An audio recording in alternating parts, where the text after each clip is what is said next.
여기 자리에 일어나셔서 찬양하도록 하겠습니다.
그 하나님 찾게 하시고 또 그 주님 품 안에 머무는 시간 되길 간절히 소원합니다.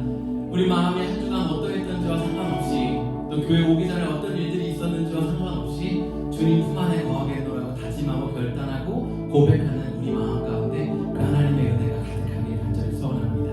함께 계속해서 찬양하겠습니다.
계시고 내 삶을 책임지고 계시다는 그 믿음으로 살아가겠노라고 우리 마음 담아서 오늘 예배 가운데 주품하게 구하는 그런 예배 되게 해달라고 간구하는 마음으로 함께 기도하도록 하겠습니다. 함께 일어나시겠습니다.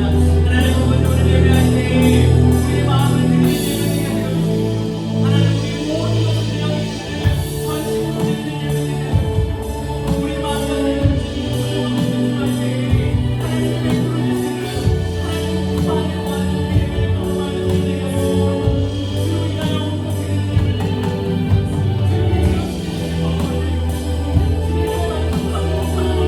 많이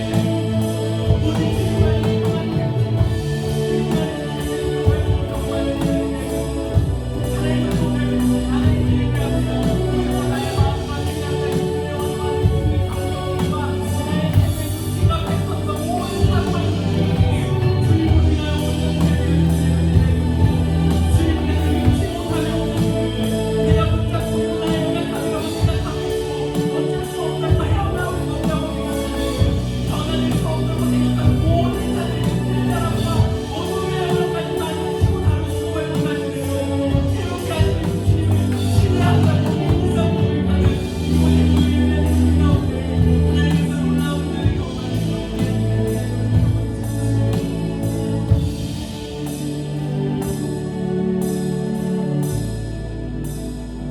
하나님, 오늘 우리가 마음을 다하여 드린 예배를 기쁘게 받아주시옵고 우리 삶에 어그러지고 부서지고 무너지고 깨져있는 모든 연약한 영역들 가운데 주님의 온전한 완전하심으로 임재하여 주셔서 하나님이 처음 우리를 만드시고 함께 교제했던 그때의 모습을 회복하고 그때의 모습을 누리는 그런 귀한 예배 시간 되게 하여 주십시오.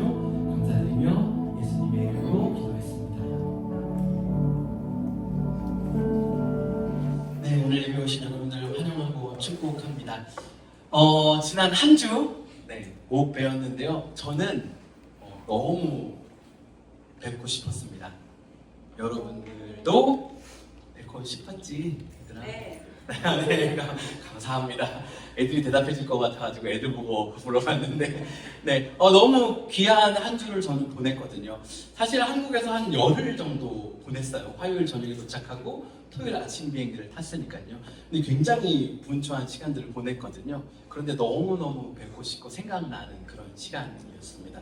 제가 화요일 날 저녁에 도착했는데요. 생각보다 피곤하더라고요. 그런데 제가 반드시 이걸 해야만 했어요. 상징적으로. 아이스크림 먹어야겠다는 일념으로 저녁을 먹고 그 추운 날씨, 30몇 도더라고요.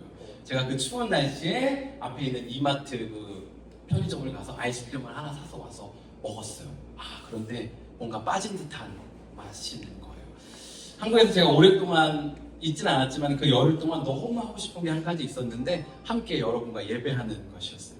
한국에서 열흘 동안 이루지 못했던 것을 오늘 이곳에서 이루게 되니까 참 큰 기쁨이고, 오늘 제가 만약 아이스크림을 먹는다면 그때 뭔가 허전했던 그 빈 맛이 오늘 채워지지 않을까 그런 생각이 있어서 제가 아이스크림 오늘 저녁에 먹겠다는 의지를 이곳 앞에서 밝히고 반드시 실행하도록 하겠습니다. 너무 감사했어요. 그러던 중에 제가 수요일 날 저희와 함께 한동안 예배했던 승원이, 아마 제 아내의 친척 동생과 승원이 엄마 그리고 저희 가족과 함께 통영 뚝배기 해물탕을 먹으러 갔어요. 되게 유명하더라고요. 주차할 데가 없어가지고 한국 운전하기 여러분 정말 어렵습니다. 길이 차가 가득한 거예요. 주차를 겨우 하고 와서 먹었어요. 놀라운 건 통영 뚝배기 해물탕 집인데 돈가스가 너무 맛있는 거예요.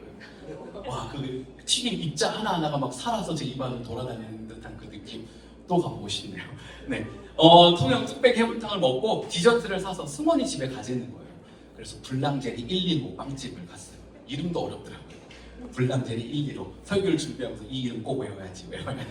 불량제리 115 가서 초코파이 빵 큰 거, 진짜 초코파이 빵을 하나 사가지고 승원이 집으로 가려고 하는데 승원이한테 제가 집 주소 좀 찍어줘, GPS 찍고 가게 그랬더니 아니에요 형부, 저희 쫓아오세요 그러는 거예요.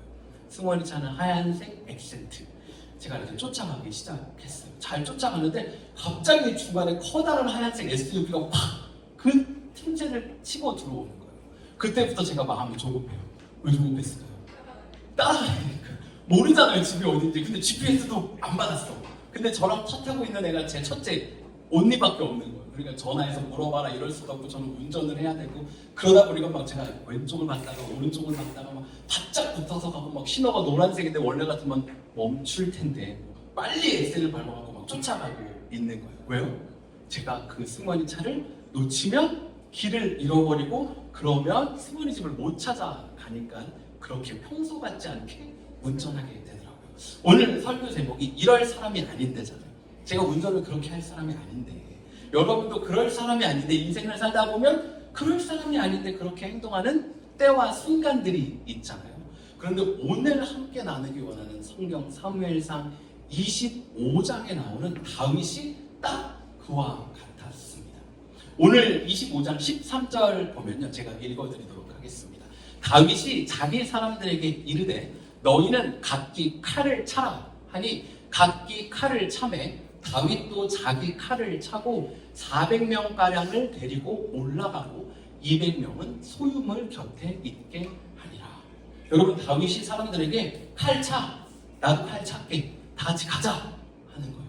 지금 이게 무슨 상황이냐면 22절 말씀 보면요. 다윗이 칼 차고 가서 연습하러 가는 게 아니고요. 22절이 없군요. 22절에 보면요. 다윗이 오늘 내가 그를 칠 건데 그 집에 있는 남자를 다 없애버릴 거라고 얘기해요. 한 명도 안 남기고 내가 다 없애버릴 거야 얘기하는 거예요. 이게 어떤 일이 일어나냐면요. 지금 다윗이 나발 사람 이름이에요. 나발이라는 사람 집으로 가고 있는 거거든요. 나발 집에 있는 사람들을 다 없애버리겠다라고 가는 거예요. 왜 이런 상황이 펼쳐졌냐면 나발이 양털 깎는 날이 되었어요. 그래서 다윗이 이 나발 집에 보내서 사람을 보내서 우리에게 오늘 좀 먹을 것을 주세요라고 얘기합니다. 그러니까 나발이 싫은데 그러는 거예요. 안 줄 거야 얘기하는 거예요. 약간 이 상황이 얼핏 보기엔 마치 미용실 찾아가서 밥 주세요 한 것 같은 느낌일 수 있는데요. 사실 이 당시 이스라엘 문화 가운데 양털을 깎는 날이라는 것은 엄청난 축제의 날이에요. 이 양털을 깎을 수 있다는 것은 어떤 부의 상징이기도 했고, 그래서 양털 깎는 날은 이쪽 저쪽 아는 사람들 다 초대해서 맛있는 거 먹고 함께 축제로 즐기는 날이었거든요. 그러니까 다윗이 나발에게 사람을 보내서 우리도 함께 즐깁시다, 먹을 것 좀 주세요 얘기한 거죠. 그랬더니 나발이 하는 얘기가 다윗이 도대체 누구냐 얘기하는 거예요. 근데 나발이 다윗이 누군지 알거든요. 그러니까 썰키즘 같은 거예요. 약간 비꼬면서 말하는 거예요. 요즘 세상에 자기 주인을 배신하여 떠돌아다니는 사람들이 많다 그러던데 그게 딱 너 아니냐? 너 사울 배신해서 지금 살고 있는 거 아니냐? 그러면서 내 귀한 음식을 너 같은 애한테 왜 주겠니? 하는 거예요. 그러니까 다윗이 열받은 거거든요. 그런데 이 25절에 보면 사실 다윗은 굉장히 나이스하게 접근했고 그럴 만한 권한도 있었어요. 25절에는 뭐라고 얘기하냐면요. 내가 이 나발의 이 양떼들이 있을 때 그 다윗의 군대들이 나발의 양치는 사람들을 지켜주고 보호했다라는 거예요. 그래서 양을 잃지 않고 해함을 당하지 않게 도와줬다라고 말하거든요. 그러니까 나름 마땅한 권리가 있었고 굉장히 험불하게 접근하거든요. 그런데 이 나발이라는 사람이 그렇게 냉정하고 차갑고 비꼬고 천대하면서 누군데 너에게 내 귀한 음식을 주겠니? 라고 말하는 거예요. 그러니까 여기에 다윗이 긁혔어요. 그래가지고 칼을 딱 들고 가서 다 없애버리자 하고 지금 들고 일어나는 게 25장에 나타나는 상황이거든요. 그런데 여러분 다윗에 대해서 우리가 잘 알잖아요. 다윗이 원래 이럴 사람이 아니거든요. 25장 말고 바로 전장 24장에는요 어떤 일이 있었냐면요, 원수와 같이 다윗을 죽이려고 쫓아오는 사울 왕이 있었어요. 그런데 그 사울 왕이 다윗이 숨어있는 동굴로 들어온 거예요. 성경을 어떻게 읽느냐, 원어를 어떻게 보느냐에 따라 잠자려고 들어왔다 아니면 응안으로 들어왔다 이런저런 의견이 있지만 어쨌든 한 가지 확실한 것은 다윗이 사울을 죽이고도 남는 상황이었다라는 거예요. 그러니까 다윗과 함께한 부하들이 막 빨리 지금 없애자고 막 소곤소곤 얘기하는 거예요. 그런데 다윗이 그렇게 하지 않습니다. 사울의 못자락만 살짝 베어내는 거예요. 그리고 뭐라고 얘기했냐면 어떻게 하나님이 기름 부음 받은 이 왕을 내가 죽이겠니? 내가 원수 갚지 않을 거야. 하나님은 원수 갚아주실 거야 라고 말하거든요. 그리고 오늘 읽은 성경 말고 내일 읽을 26장에도 똑같은 상황이 펼쳐져요. 사울이 자기 앞에서 자고 있는 거예요. 그런데 부하들은 역시나 마찬가지로 오늘이 하나님께서 말씀하신 그날 같아요. 이제 우리는 자유해질 거예요. 빨리 죽입시다. 내가 죽일게요. 하니까 다윗이 안 된다는 거예요. 옆에 있는 물병하고 창만 가지고 오는 거예요. 그리고 사울한테 이 창 누구 건지 보여요? 이 물병 누구 건지 보여요? 하는 거예요. 다윗이 그렇게 쉽게 요동하는 사람이 아니거든요. 사울을 죽일 완벽한 기회, 자신이 삶의 평안함을 누릴 수 있는 그 기회가 있지만 내가 원수같지 않을 거예요 하며 사울을 죽이지 않던 게 바로 다윗의 모습이었다는 거예요. 그런데 오늘 25장은 그런 다윗이 아니에요. 그깟 밥 좀 안 줬다고, 다윗이 누구냐고 자기 못 알아줬다고 긁혀가지고 칼차 다 없애버려 들고 일어나는 모습을 보여줍니다. 여러분, 이건 굉장히 문학적으로 대비해서 보여주고 있는 거거든요. 25장은 다윗의 원래 그렇지 않은 모습, 앞에 24장과 26장은 다윗의 원래 모습, 그 사이에 25장이 껴 있는 거예요. 여러분, 그럼 왜 이런 다윗의 모습이 나타나게 된 걸까요? 25장 1절 말씀 제가 읽어드리도록 하겠습니다. 사무엘이 죽음에 온 이스라엘 무리가 모여 그를 두고 슬피 울며 라마 그의 집에서 그를 장사한지라. 다윗이 일어나 바란 광야로 내려가니라. 여러분, 25장에 이 나발을 없애버리자고 일어나는 다윗, 이 시작에 무슨 일이 있냐면 사무엘이 죽는 거예요. 이 당시 사무엘은 이스라엘 전체의 영적 지도자, 리더이기도 했어요. 그런데 다윗과는 훨씬 더 퍼스널한 릴레이션십을 가지고 있는 그런 영적 리더였어요. 여러분 잘 아시는 것처럼 사무엘이 다윗 집에, 그러니까 이세 집에 가서 하나님의 기름 부으심 받을 자를 찾을 때요, 이세, 다윗의 아빠가 다윗은 안 불러요. 그러니까 다윗, 너는 아직 사람이 볼 땐 자격이 없어 라고 해서 안 부르고 나머지 형들만 다 쳐다보거든요. 그런데 사무엘이 하나님의 말씀을 듣고 다른 아들 데리고 오라고, 그렇게 오게 된 게 다윗. 사무엘과 다윗이 그렇게 만나요. 그리고 사무엘이 다윗에게 그때 기름 붓는 거예요. 그렇게 관계가 시작됩니다. 그런데 여러분 잘 아시는 것처럼 사울 왕이 다윗을 죽이려고 그렇게 쫓아다니잖아요. 그러니까요, 다윗이 어디에 숨냐면요, 사무엘상 19장에 보면요, 사무엘이 있는 그곳에 숨어요. 그리고 사무엘하고 함께 지냅니다. 그러니까 영적으로 깊은 관계를 맺을 뿐만 아니라 내 삶의 실제적인 보호가 되었던, 서포터가 되었던, 지지자가 되었던, 그늘이 되었던 그 사무엘인 거예요. 그런데 그 사무엘이 오늘 사무엘장 25장 1절에 죽으니까요, 다윗이 원래 그럴 사람이 아닌데 이 나발의, 어찌 보면 자신의 인생에 큰 영향을 미치지도 않을 이 나발의 그 한마디 때문에, 밥 한 끼 못 얻어먹은 것 때문에 흔들리는 거예요.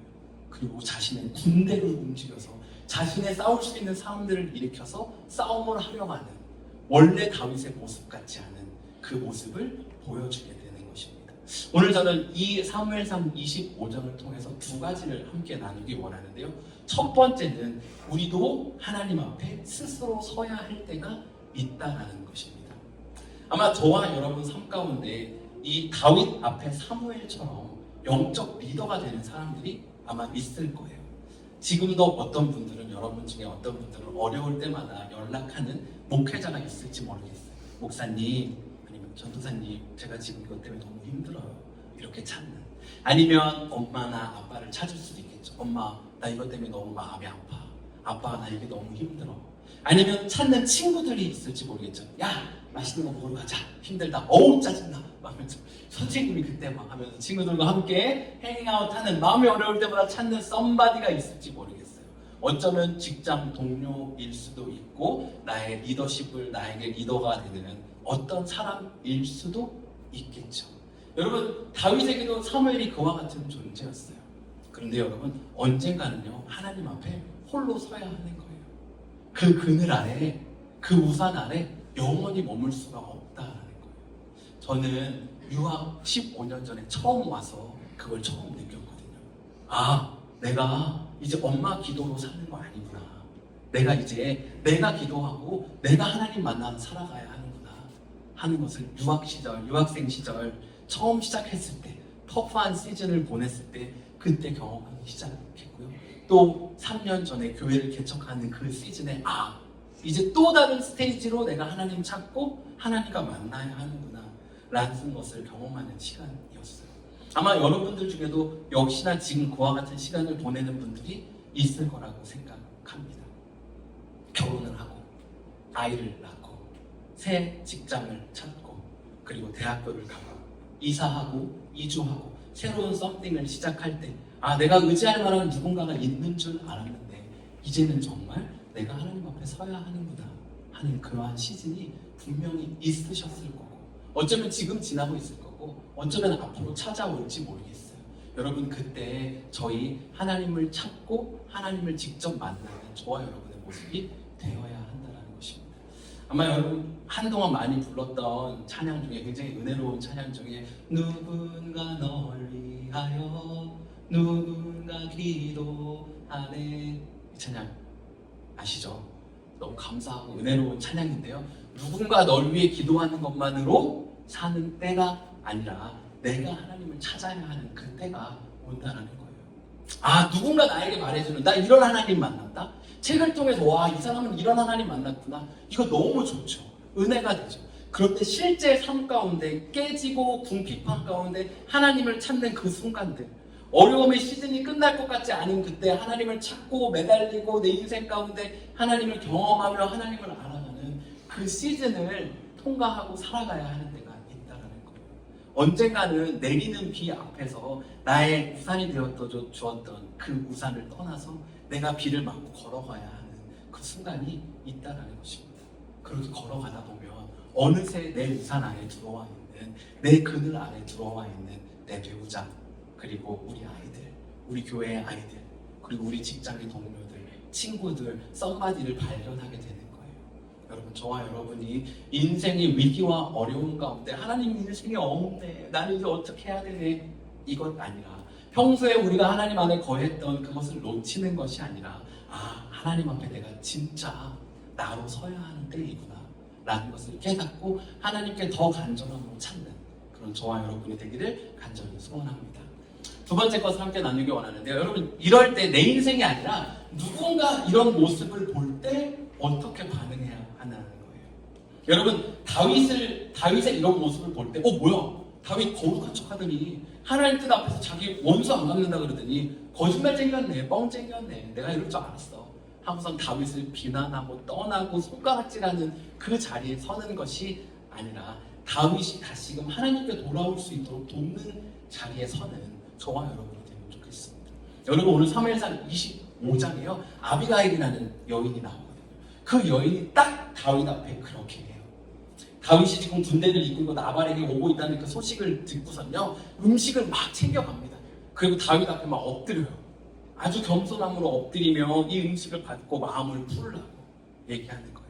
그러니까 다윗이 그 순간 정신 차려요. 그리고 돌아와서 뭐라고 얘기하냐면요 너는 정말 복된 여인이라고. 나는 그리고 하나님께 찬양한다. 하나님께 내가 스스로 원수 갚을 뻔했는데 네가 그걸 막아줬다고. 고맙다고.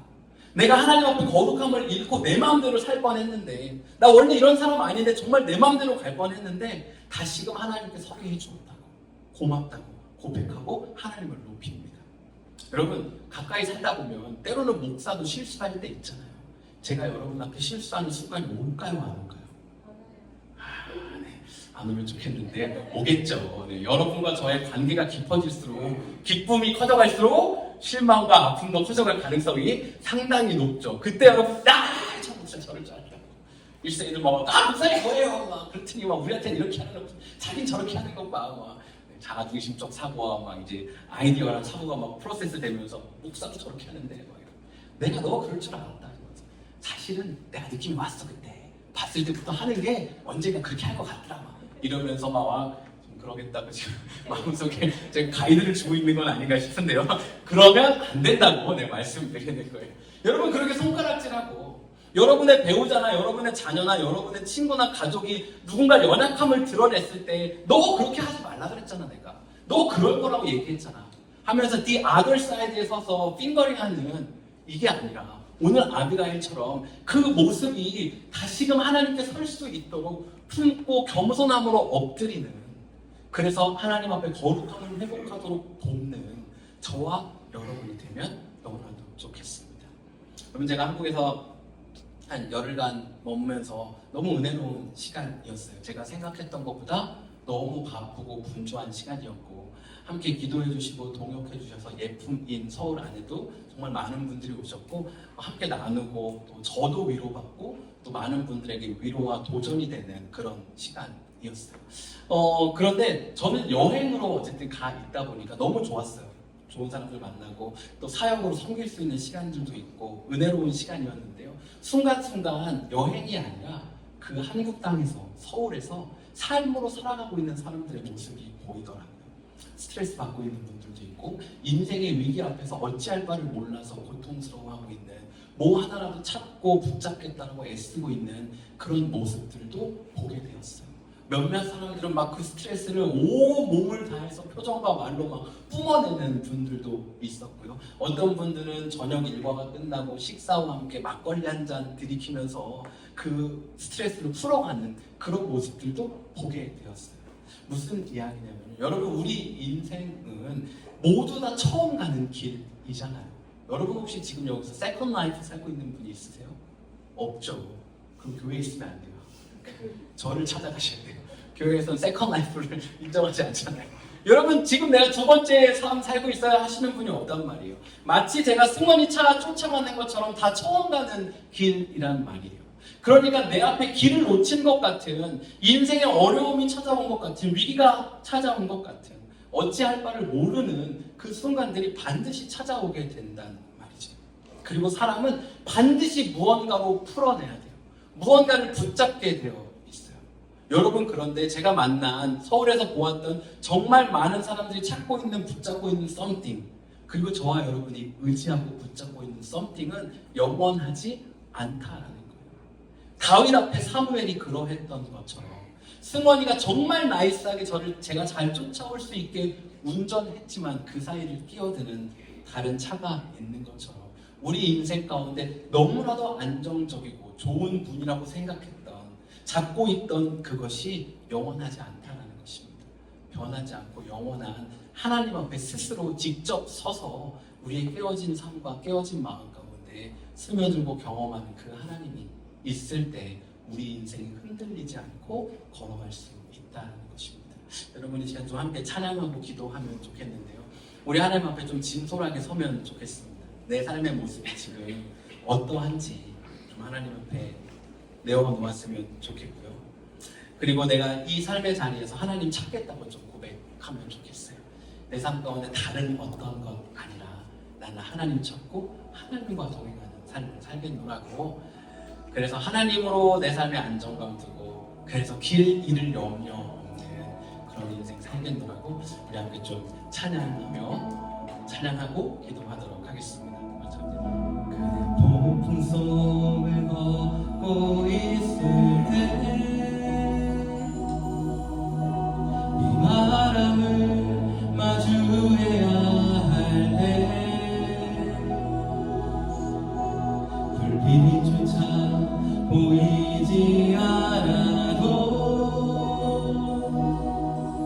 그대 혼자 걷지 않을 거예요. 다시 한번 고백하겠습니다. 그대 폭풍 속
친구들아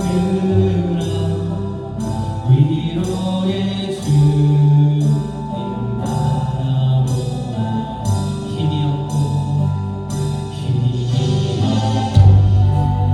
내 마음 연약할 때 능력의 주님 바라보아라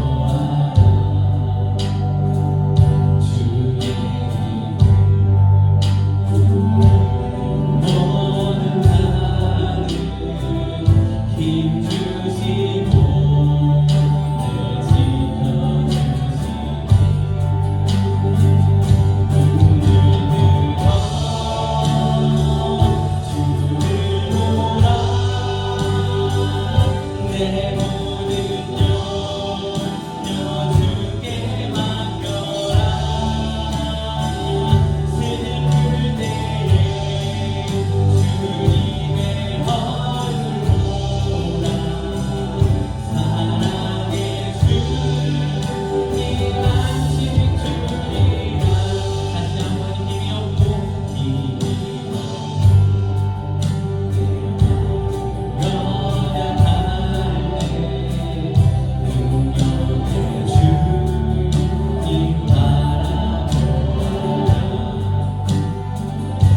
가운데 믿고 의지하던 것 다 사라져도 우리 인생이 요동하지 않는 이유는 우리의 참 소망 대신 참 길과 진리 대신 예수님 위에 우리가 서 있기 때문입니다.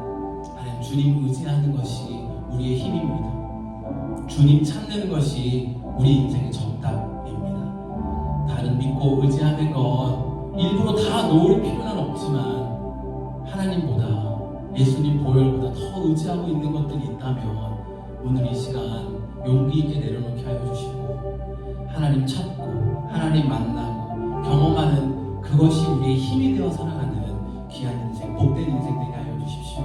하나님, 인생 가운데 원래 이럴 사람 아닌데 왜 이러지 하는 사람 보면 비난하고 사람들과 함께 흉보는 것 아니라 그 사람 다시금 하나님께 설 수 있도록 우리가 그늘이 되어주고 우리가 우산이 되어주는 그런 아름다운 그리스도인 교회, 공동체, 몸 이루어가는 우리 되게 하여 주시옵소서. 감사드리며 예수님의 이름으로 기도했습니다. 하나님 감사합니다. 예수님 마음 품은 공동체로 모이게 하여 주시옵고, 오늘도 주님 찾겠노라고 다짐하고 우리 삶을 주님 위에, 주님의 반석 위에 세우겠노라고 결단하게 하여 주시니 감사합니다. 함께 연합함으로 서로 위로하고 격려하고 동역하는 귀한 공동체 되게 하여 주시옵소서. 이제는 우리 주 예수 그리스도의 은혜와 하나님 아버지의 극진하신 사랑과 성령의 감화함으로 교통하심이 하나님을 찾겠노라고, 다른 그 어떤 것 의지하는 것보다 내 주 하나님을 의지하며 살아가겠노라고